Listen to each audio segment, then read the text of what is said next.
get into New York, I mean, it's a Hmm. big city, and to get into the music scene, was that difficult?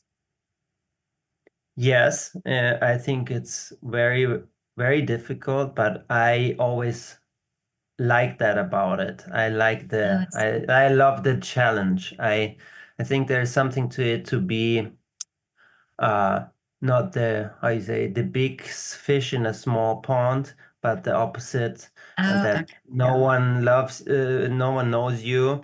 I think that's very healthy for a musician because otherwise and I had those experiences in a smaller town or something. You get all the gigs right away. Everyone wants to play with you, and then you get to New York and no one cares. And I think that's very good for your ego to stay humble and to keep studying and just to see there's always, no matter at what level you are, there's someone who is going to be better, or there's going to come this young kid who is going to play. So that also helps you find your, it sounds very cliche, but to find your own voice. I always thought it's very cliche, but there are so many good musicians.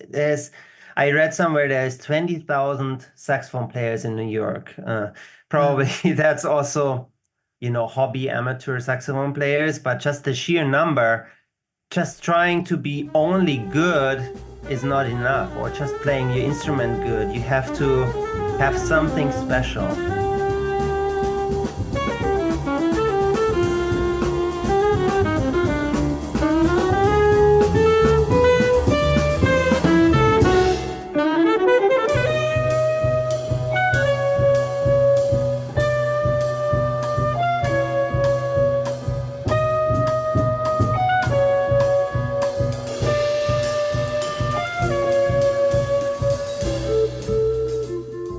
For a while, I didn't want to have anything to do with my roots.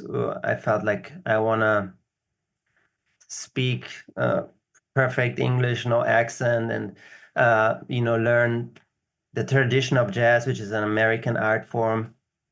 And I always had some kind of complex that I was not, maybe born in. How do I play this music being a, white boy from a village in Bavaria? Oh, yeah.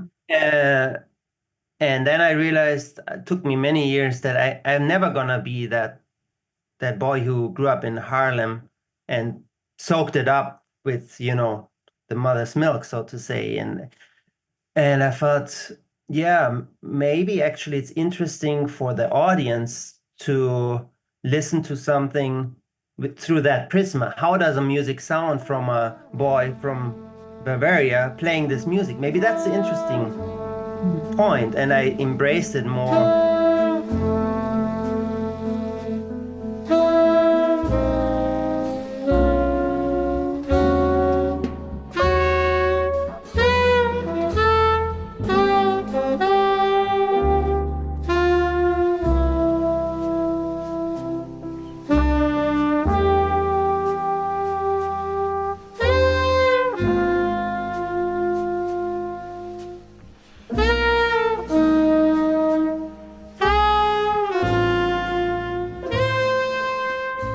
Same with even the accent and stuff. When people say, "Oh," after one word, "Oh, where are you from?" I hear an accent. I say, "What do you mean? I just said hello." You know, I don't have. And then I would say, "No, no, no, don't get me." We love that, and Yeah. it would open doors to conversations. That no, oh, and I had friends from Germany, or it would always be an opening door, and I was not trying to hide it anymore.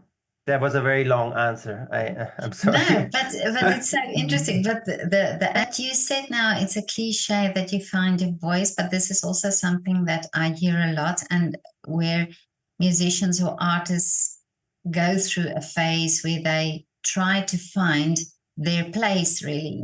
What Mm. is it that I want to say, and so on. So that now that you've discovered it, can you see a difference in how you play or how you um, approach other musicians in Yeah, this? yeah.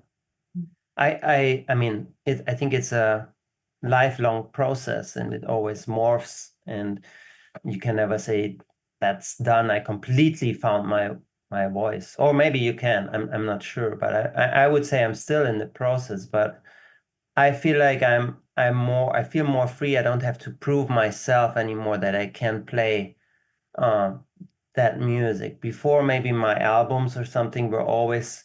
Now that I look at it in later, maybe trying to prove that I can play jazz. You know what I mean? And now I feel like I can, and I don't have to prove that anymore. I can be more open to other influences. I love a lot of other music, if singer-songwriter, classical, or and it can all come together in the music I make. I don't have, I have less boundaries to explore myself.